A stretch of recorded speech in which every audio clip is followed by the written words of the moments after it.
alihi wa sahbihi wa mawala. La haula wa la quwwata illa billahil aliyyil azim. Puji syukur alhamdulillah sore hari ini Allah pertemukan kita di satu daerah yaitu di Sakifah Bani Sa'idah. Kita bersyukur kepada Allah Subhanahu wa taala bersama-sama melafazkan kalimat alhamdulillahirabbil alamin.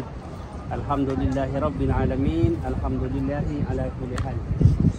Salawat dan salam agar sampai kita lepas dari kalimat lisan kita tetap mengucapkan kalimat Allahumma shalli ala sayyidina Muhammad wa ala ali sayyidina Muhammad.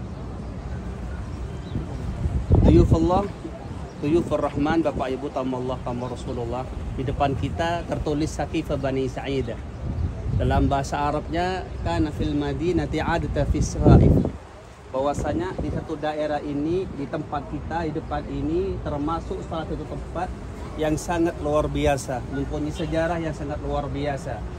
Baginda Rasulullah Sallallahu Alaihi Wasallam di awal hijrah meninggalkan kota suci pertama, kota Mekah Al-Mukarramah, tiba di Madinah Al-Munawwarah, disambut oleh Ansar dan Muhajirin, yaitu di tempat yang kemarin kita ke sana, disambut dengan salawat yang sangat merdu sering kita dengar di tanah air. Tala'al badru alaina min saniyatil wada'. Di sana baginda Rasulullah disambut, kemudian di sana baginda Rasulullah membangun satu masjid yang terkenal dengan Masjid Kuba.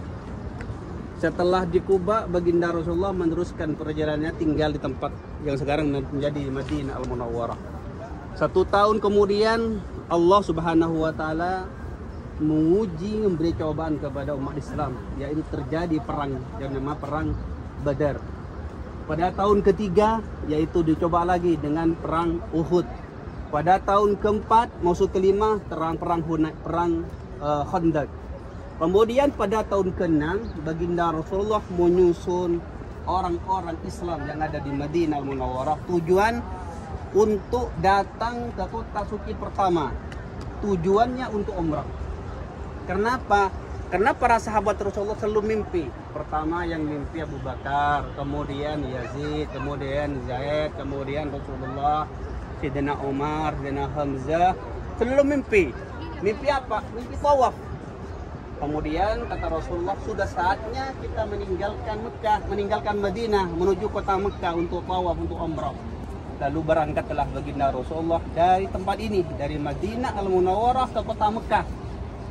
Sampai di kota yang sekarang terkenal di perjalanan tidak jauh dari kota Mekah, ada daerah itu tempat yang mana baginda Rasulullah mengutus Sayyidina Utsman untuk masuk ke kota Mekah. Tujuannya apa?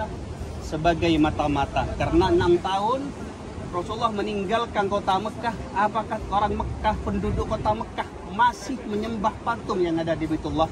Ternyata iya. 2 hari kemudian datanglah penduduk kota Mekah kepada Rasulullah menyampaikan bahwasanya Utsman sudah dibunuh oleh orang Quraisy Mekah. Apa kata Umar? Ya Rasulullah, kalau Utsman dibunuh oleh orang Quraisy kota Mekah, maka tidak boleh kita mundur. Kita masuk kota Mekah, kita berperang dengan kota Mekah. Apa jawaban Rasulullah? Wahai Umar, aku tahu kau orang tegas, orang yang sangat kuat. Akan tapi kita luruskan, kita berangkat dari Madinah, tujuannya bukan berperang. Akan tapi tujuannya untuk menunaikan ibadah umrah. Berangkatlah baginda Rasulullah dari Asfan menuju satu daerah yaitu Hudaybiyah. Di sana baginda Rasulullah SAW dilarang tidak boleh masuk pada tahun ke-6 ke kota Mekah Al-Mukarramah dalam rangka menunaikan ibadah umrah. Dan di sana baginda Rasulullah ditolak tidak boleh masuk kota Mekah. Kemudian di situ terjadi yaitu Sulhul Hudaybiyah, perdamaian Hudaybiyah. Janji setia para sahabat Rasulullah Sallallahu Alaihi Wasallam yang ditunsang oleh baginda Rasulullah. Yang mana isi surat itu baginda Rasulullah dengan para sahabatnya tahun ke-6 tidak boleh masuk ke kota Mekah. Isu kedua, kalau ada orang Madinah, sahabat Rasulullah datang ke kota Mekah tanpa izin daripada baginda Rasulullah, maka tidak diperbolehkan kembali ke kota Madinah. Kemudian kalau ada orang Mekah datang ke kota Madinah tujuan dagang, akan tapi tanpa izin daripada Abu Sufyan di Mekah, maka diperbolehkan kembali ke kota Mekah Al-Mukarramah. Kemudian selama 10 tahun tidak ada perang. Maka oleh Rasulullah SAW ditulis, kemudian disepakati kurang dah baginda Rasulullah SAW. Sahabat semuanya kecewa akan tinggalkan Rasulullah, kita tetap pulang. Walaupun di Mekah tempat lahirku dan tempat aku menerima wahyu, kita pulang. Nah ini sekarang penguasa kota Mekah bukan aku, akan tapi Sufyan, termasuk yaitu keluarga baginda Rasulullah SAW. Pulanglah baginda Rasulullah dari Mekah sampai di Madinah. Baginda Rasulullah SAW menyusun kekuatan Islam. Pertama, yang dijanjikan oleh Rasulullah di sana seakan-akan merugikan orang Islam.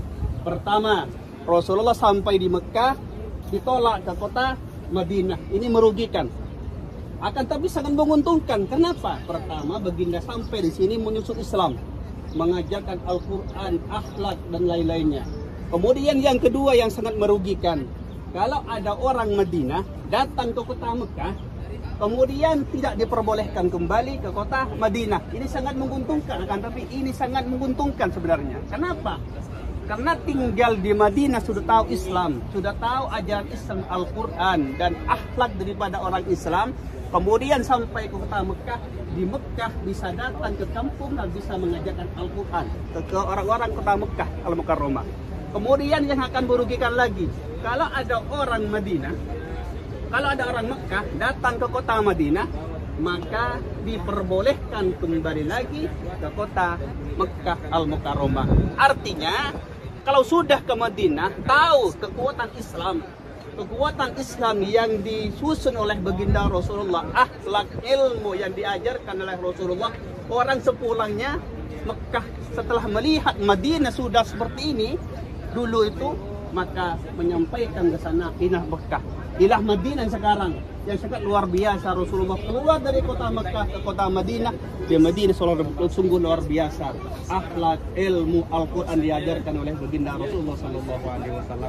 Kemudian yang terakhir yang sangat menguntungkan kepada orang Islam, kepada baginda Rasulullah SAW yang tertulis di Hudaybiyah, bahwasanya selama 10 tahun tidak ada perang antara orang Islam dan kufar. Maka baginda Rasulullah SAW mengirim surat dari Madinah. Pertama dikirim kepada Raja Mesir, kemudian kirim kepada Habasyah, kemudian dikirim ke Irak, kemudian kirim ke Syria sampai ke Romawi. Yang mana isi suratnya aslim, bismillah aslim, masuk Islam lah, untuk menjadi orang yang mulia, menjadi orang mulia. Pertama, baginda Rasulullah mengirim surat kepada Raja Mesir. Pada saat itu rajanya Herakl. Setelah raja itu membuka surat baginda Rasulullah, di bawahnya tertulis Muhammad bin Abdullah bin Abdul Muttalib, seorang nabi, seorang rasul. Maka Raja Mesir itu setelah membuka, apa kata dia? Aku menghormati surat Rasulullah. Kalau dia Muhammad seorang nabi, aku menghormati surat Rasulullah. Akan tapi maaf, aku tidak akan Islam, tidak memeluk agama yang dibawa oleh Rasulullah. Hanya satu, kata Raja Mesir, aku akan ngasih hadiah kepada Rasulullah untuk menikah dengan rakyatku. Subhanallah. Pulanglah raja itu ke Madinah. Sampai di Madinah, sampaikan wahai Rasulullah, Raja Mesir tidak Islam. Hanya menyampaikan ada satu budak, yaitu untuk hadiah kepada Rasulullah. Datanglah malaikat. Apa kata malaikat?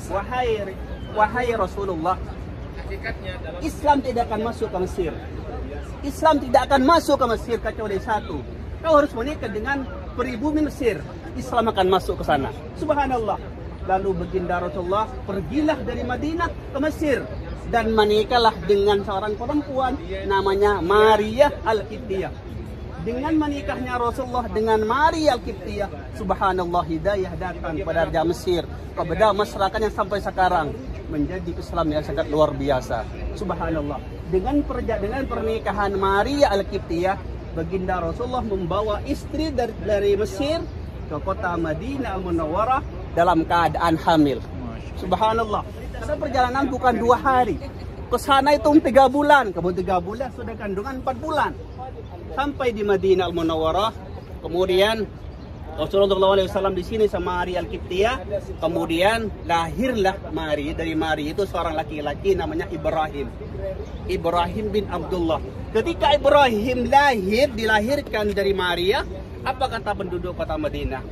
Mukanya sama dengan Rasulullah, tangannya sama dengan Rasulullah, Semuanya sama dengan Rasulullah. Sehingga orang Madinah menyampaikan bahwasanya ketika nanti Rasulullah meninggal dunia, maka gantinya Muhammad bin Abdullah adalah Ibrahim.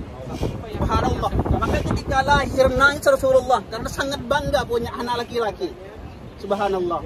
Kemudian tahun kedua, tahun ketiga, tahun keempat, orang membanggakan Ibrahim sama dengan Rasulullah, suaranya mereka sama dengan Rasulullah. Kemudian Allah berkehendak lain. Usia 9 tahun Ibrahim meninggal dunia.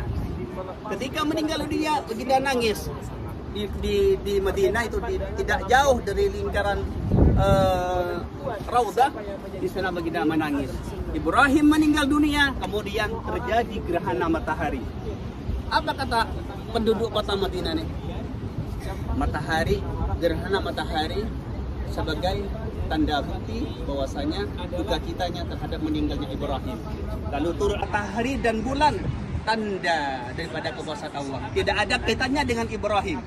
Subhanallah. Kemudian ia mengantarkan sampai ke sana, sampai Baki. Jadi kalau ke sana ke Baki, kita lurus sampai mentok sana. Kemudian sebelah kirinya itu putra Rasulullah Ibrahim dengan Maria Al-Qibtiyah. Kemudian surat dikirim lagi oleh Rasulullah kepada Raja Habasyia. Habasyia itu kampungnya Bilal bin Rabah. Syria, kampungnya Bilal bin Rabah.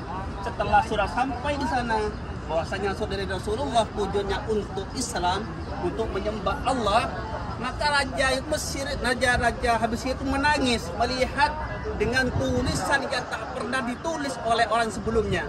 Menangislah. Kemudian di bawahnya tertulis Muhammad bin Abdullah bin Abdul Muttalib. Apa kata dia? Dipanggil semua stafnya, dipanggil semua rakyatnya, dan sama-sama melafalkan kalimat la ilaha illallah Muhammadur Rasulullah. Pulanglah ke sini, ke Madinah, menyampaikan wahai Rasulullah, raja di sana sudah muslim, sudah melafalkan kalimat la ilaha illallah Muhammadur Rasulullah sallallahu alaihi wasallam. Kemudian tidak lama kemudian, pas 1 minggu dari datangnya surat dari sana, meninggallah raja yang di sana. Meninggal, seorang raja itu meninggal. Apa kata Rasulullah? Kita sholat waib. Jadi pertama di Madinah melaksanakan sholat waib baginda Rasulullah atas meninggalnya raja. Subhanallah. Bisa sampai sekarang Mekah dan Madinah tiap waktu duhur, asar, maghrib, isya, subuh pasti ada sholat jenazah. Tiap waktu sholat jenazah. Pahalanya sangat luar biasa. Mari kita melihat Uhud, panjangnya Uhud dan lebarnya Uhud itu. Kata Rasulullah, siapa yang menyolatkan, mandikan, menyolatkan dan sampan mengafani sampai datang, kalian lihat, maka pahalanya sama itu. Dengan besarnya Uhud, dengan pahalanya kita menyolatkan jenazah. Kemudian yang kedua, yang ketiga, tahun itu tahun ke-6, tahun ke-7, baginda Rasulullah SAW mengumpulkan penduduk kota Madinah untuk datang ke kota Mekah sesuai dengan perjanjian. Tahun ke-7 diperbolehkan masuk ke kota Mekah Al-Mukarramah. Tahun ke-7 berangkat baginda Rasulullah. Ada Umar, ada Utsman, semuanya staf Rasulullah. Anak angkatnya Rasulullah juga ikut. Sayyidina Ali pun ikut. Sampai di Hudaybiyah, di tempat pertama perjanjian tahun ke-6, ditolak lagi. Tidak boleh masuk lagi. Terjadilah di tempat itu dengan Fathul Islam, penaklukan pertama kota Islam. Apa kata Umar kata Rasulullah? Kita sudah masuk 2 kali sesuai dengan perjanjian, kata kita masuk. Masuklah sahabat Rasulullah dari 4 penjuru. Pertama masuk dari kampung Rasulullah yang terkenal dengan kampung Ma'la. Kemudian kampung Umar yang sekarang diabadikan menjadi Jalan Umar. Kemudian masuk dari Bab Ali, di Jalan Sayyidina Ali, karena menjadi empat rombongan masuk Baitullah Ka'bah. Setelah sampai di Baitullah Ka'bah, datanglah firman dari Allah Subhanahu wa taala bahwasanya sekarang Fathul Mekah. Semua patung-patung di Baitullah Ka'bah dihancurkan oleh para sahabat Rasulullah sallallahu alaihi wasallam, kemudian diganti dengan tawaf sampai sekarang. Subhanallah, pulanglah baginda Rasulullah 3 hari di kota Mekah ke kota Madinah Al-Munawwarah. Pada tahun ke-10, baginda Rasulullah menganjurkan minta kepada para sahabatnya untuk datang kembali ke kota Mekah dalam rangka menunaikan ibadah haji yang terkenal dengan Haji Wada. Haji Wada, berangkatlah Rasulullah. Di sini kata Rasulullah, sebelum kita meninggalkan kota Madinah Al-Munawwarah, maka siapkan kami unta sebanyak 100, kata Rasulullah. Dikumpulkan oleh Umar, oleh Utsman, oleh Abu Bakar, kemudian oleh anak angkat Rasulullah, terkumpullah di sini sebanyak 100 ekor unta. Tujuannya untuk hadiah, untuk hiddah, untuk edam karena haji. Berangkatlah baginda Rasulullah ke kota Mekah Al-Mukarramah. Di Mekah baginda Rasulullah tawaf ifadah. Setelah ifadah berangkat ke Mina. Di Mina baginda Rasulullah meletakkan unta itu di satu bukit. Insyaallah nanti di Mekah kita akan tunjukkan di sana untanya Rasulullah. Kemudian baginda Rasulullah langsung ke Arafah. Di Arafah wukuf, kemudian menuju Musdalifah, kemudian menuju Mina. Sampai di Mina melontar Aqabah, baginda Rasulullah datang ke unta itu. Lalu baginda Rasulullah memotong unta itu sebanyak 63 ekor. Sedangkan sisanya Ali. Saat Rasulullah memotong unta sebanyak 63 ekor, nangislah Abu Bakar. Karena yang paham terhadap gerak-gerik perjalanan dakwah Rasulullah Abu Bakar. Menangis Abu Bakar, lalu ditanya oleh Umar, "Wahai Abu Bakar, kenapa kau menangis?" Dia jawab, "Kenapa? Karena tidak bisa diungkapkan, tapi dia merasakan kenapa Rasulullah memotong unta sebanyak 63 ekor." Kemudian setelah itu berangkatlah baginda Rasulullah untuk meninggalkan kota suci pertama, Mekah.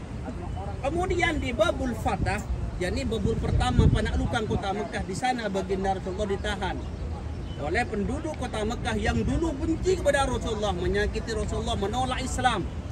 Apa kata dia? "Wahai Rasulullah, dulu aku membenci pada Islam, sangat menolak Islam, sangat benci pada orang yang ikut agamamu. Hari ini aku benar-benar yakin bahwasanya Islam agama yang benar, agama yang diridhoi oleh Allah Subhanahu wa taala.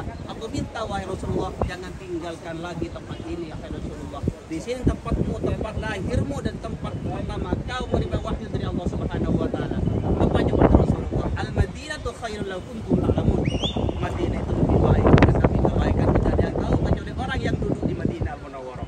Pulanglah baginda Rasulullah SAW ke Madinah. Pada hari kedua ada sahabat Allah meninggal dunia, yang memandikan Rasulullah, yang mengafani Rasulullah, bahkan yang membawa ke sana Rasulullah. Pada hari ketiga, pada hari ketujuh meninggal lagi seorang perempuan, teman daripada istri Rasulullah, meninggal di Madinah. Kemudian yang memandikan istri Rasulullah, kemudian yang mengafani istri Rasulullah, yang membawa ke sana ke pemakaman Baqi itu adalah sahabat Rasulullah. Kemudian menjelang Baqi, yakni mau masuk ke tangga Baqi, ada angin. Angin menutupi Madinah nih. Kemudian angin itu membuka kain tutup daripada perempuan itu. Kemudian menangislah Aisyah, menangislah Fatimah. Apa kata Rasulullah? "Wahai Fatimah, wahai Aisyah, kenapa kau menangis? Kenapa kau menangis? Apakah karena kau melihat perempuan yang meninggal ini?" Apa jawaban Fatimah? "Wahai ayahku tercinta, aku menangis bukan karena orang yang meninggal, akan tapi aku malu karena barusan jenazah itu terbuka kainnya oleh angin. Gimana aku seorang putri Rasulullah, kalau aku nanti dibawa ke sana kemudian ada angin, sedangkan badan leguk badanku ini kelihatan orang banyak. Gimana nanti aku di hadapan Allah Subhanahu wa taala?" Turun dosa malaikat Jibril. Kata Rasulullah, "Wahai Rasulullah, bedakan antara laki-laki dan perempuan jika meninggal dunia. Jika laki-laki satu kain, tutup satu kain cukup. Tapi kalau perempuan satu kain kemudian di atasnya ada apa itu namanya? Yang bulat itu keranda. Ya, keranda. Nah, sampai sekarang itu permintaan putri Rasulullah SAW yang diabadikan sampai sekarang. Bukan hanya itu, Aisyah pun minta pada Rasulullah, bedakan bukan hanya tempatnya, akan tapi bedakan antara laki-laki perempuan jika sudah masuk ke liang lahat. Kalau laki-laki satu tanda batu, kalau perempuan dua batu. Nah, nanti kalau Mekah dan Madinah ada kuburan, kemudian di atasnya ada batu satu menunjukkan laki-laki, kalau dua menunjukkan perempuan. Itulah daripada permintaan istri baginda Rasulullah SAW. Kemudian pas 15 kali 6 bulan setelah hajinya baginda Rasulullah sakit. Dalam sakitnya Rasulullah tidak berpesan apa-apa, siapa ganti daripada Rasulullah SAW. Apakah Umar? Apakah Sayyidina Utsman, Abu Bakar? Akan tapi baginda Rasulullah sakit di sana pada hari Kamis. Baginda Rasulullah sakit. Sakitnya sudah mulai panas luar biasa. Datanglah Bilal bin Rabah, wahai Rasulullah, sahabatmu sedang menunggu untuk salat zuhur ya Rasulullah. Apa kata Rasulullah? Apakah umatku, sahabatku sudah menungguku? Iya, sudah masuk salat ya Rasulullah. Jadi Bilal adzan, baginda Rasulullah di kamarnya, kemudian nggak bisa keluar. Apa kata Rasulullah? Wahai Bilal, kata Rasulullah, perintahkan Abu Bakar untuk jadi sholat. Murru Abu Bakar lima sholat. Perintahkan Abu Bakar untuk jadi imam sholat. Pada hari Kamis, kayak jadi imam Abu Bakar. Pada hari Jumat, baginda Rasulullah bangun, kemudian membaca khutbah. Ketika baginda Rasulullah membaca khutbah akhir, datanglah laki-laki, rambutnya panjang, kepada Rasulullah dan dia menangis. Kemudian penduduk kota Madinah tidak tahu siapa laki-laki ini. Setelah sampai Rasulullah turun dari mimbar, kemudian dipeluklah Rasulullah. Kemudian datanglah Sayyidina Umar, Sayyidina Abu Bakar. Abu Bakar menangis. Kemudian kata Rasulullah, wahai Abu Bakar, kenapa kau menangis? Apakah kau tidak senang laki-laki masuk Islam?